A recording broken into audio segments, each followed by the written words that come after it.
False advertising claims have changed over the course of recent decades as the means by which companies can advertise have evolved. Additionally, how and where false advertising cases are tried has also changed over time. In recent years, more cases are being heard by the International Trade Commission, or the ITC. Finnegan partners Mareesa, Frederick, and Naresh Kilaru join us now to share their insights into these developments. Mareesa, in the 1970s and 80s, the ITC tried a significant number of false advertising claims. However, there was then a drop in such cases until a couple of years ago. Can you share insight into what led to the drop? The removal of the injury requirement led to an increase in patent cases at the ITC. So this had the opposite effect of likely decreasing the number of non-patent cases, in particular false advertising cases at the ITC. So as background, in the 1970s and 1980s, to bring an action at the ITC, the complainant had to show that the importation of the foreign good had the effect or the tendency to destroy or substantially injure an industry in the United States. In 1984, Congress removed that injury requirement for ITC investigations involving an assertion of a federally registered IP right. So, for example, a patent or a federally registered trademark. The reason they removed that requirement is it was found that to prove injury had the effect of discouraging companies from coming to the ITC to bring their lawsuits. And they also found that the legal costs associated with proving injury was quite high. So by removing the injury requirement from the ITC for holders of a federally registered IP right, the goal essentially was to encourage the use of the ITC, and it did. The number of ITC cases involving patents specifically increased after 1984, and the ITC became known as a patent forum. The injury requirement, though, still remained for other unfair acts such as trade secret misappropriation, false advertising, and common law trademarks. So removing the injury requirement in 1984 encouraged patent cases at the ITC while also discouraging the filing of false advertising cases. Mareesa, why has the ITC become a more favorable venue for false advertising claims in recent years? Probably for the same reasons why patent cases are a favorable venue for litigation. And mainly it boils down, I think, to two reasons: the speed and the really powerful remedy that the ITC provides. So let's talk first about speed. So ITC cases move very quickly. They're usually completed within 14 to 16 months. And false advertising cases are completed even faster than that because some of the technical issues and requirements that come up in patent cases aren't relevant in false advertising cases. So they can move very fast, and that puts the complainant definitely at advantage when having to pressure the respondent, for example, during discovery. With respect to remedy, exclusion orders or injunctions are automatic, except in only very rare instances where there's a public interest concern.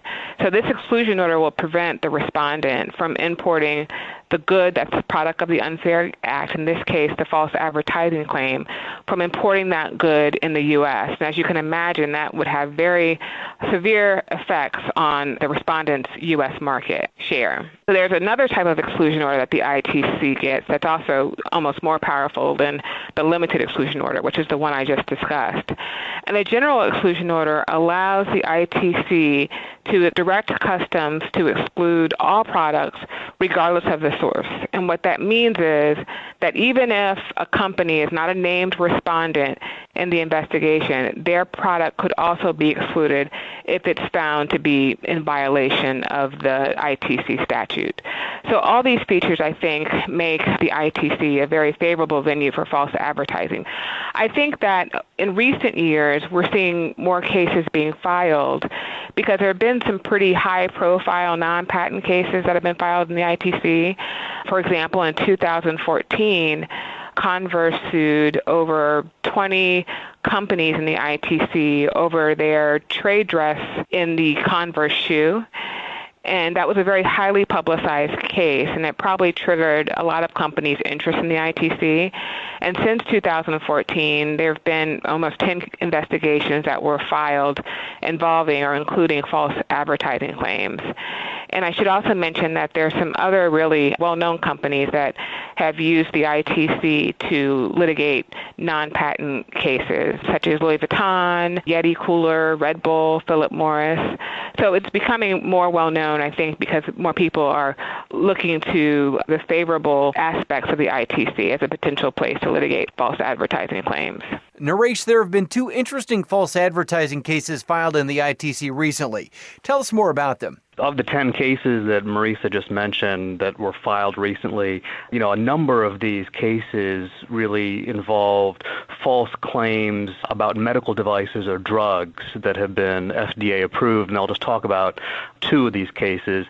One case, which was filed by Millennium Dental Technologies, involved a periodontal laser device, which Millennium said was the only device approved by the FDA for regenerating periodontal tissue. Millennium had gone through all of the clinical trials and had invested quite a bit of resources into getting FDA approval, and so it was understandably upset when it had discovered that another company was claiming that its device could also regenerate periodontal tissue. The respondent's device was manufactured in Slovenia, and the respondent had made claims that its device was comparable to Millennium. So that was the basis of the false advertising claim. The other case involved a potassium chloride product for treating potassium deficiency.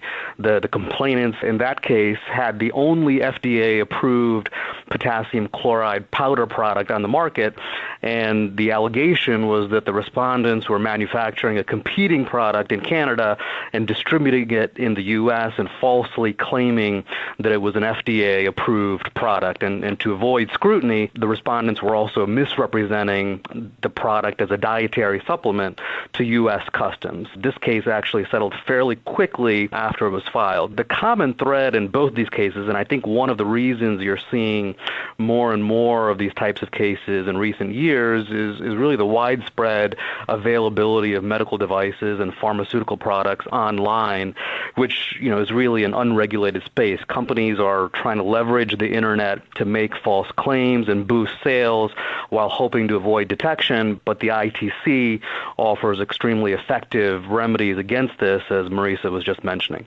So I had one comment to add, and that is there's been a recent challenge to whether or not the ITC can actually adjudicate claims involving false advertising related to drugs or dietary supplements. And the case where this sort of came to light involved omega-3 products, and it was brought by a company by the name of Amarin.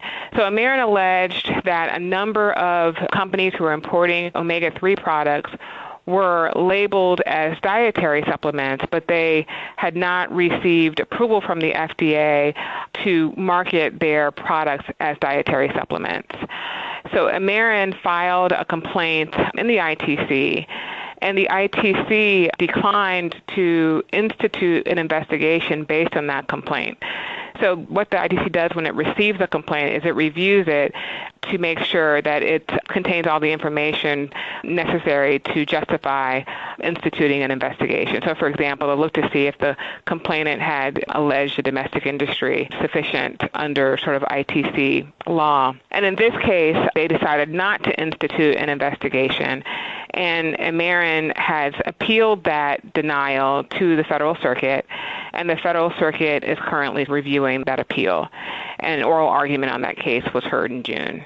And so hopefully there will be a decision at issue soon to give some guidance in that area. And finally, Mareesa, if a company is considering bringing a claim to the ITC, what factors should they think about to determine if it's a viable forum for them? There are a number of factors to consider when a company is considering bringing a claim at the ITC. Probably the most important factor is a jurisdictional one.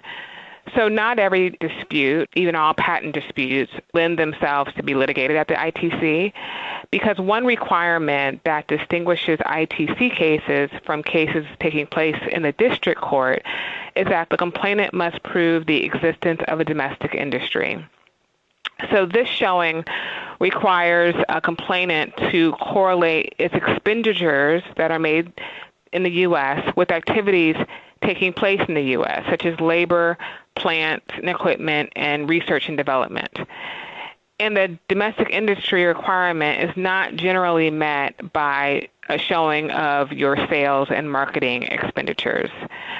And for patent cases specifically, the complainant also must show that the economic activities in the U.S. relate to the patent being asserted.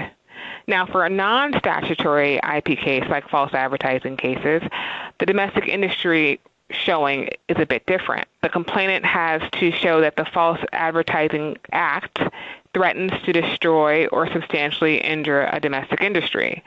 And the domestic industry in this situation is an industry that is a target of the unfair act or practice.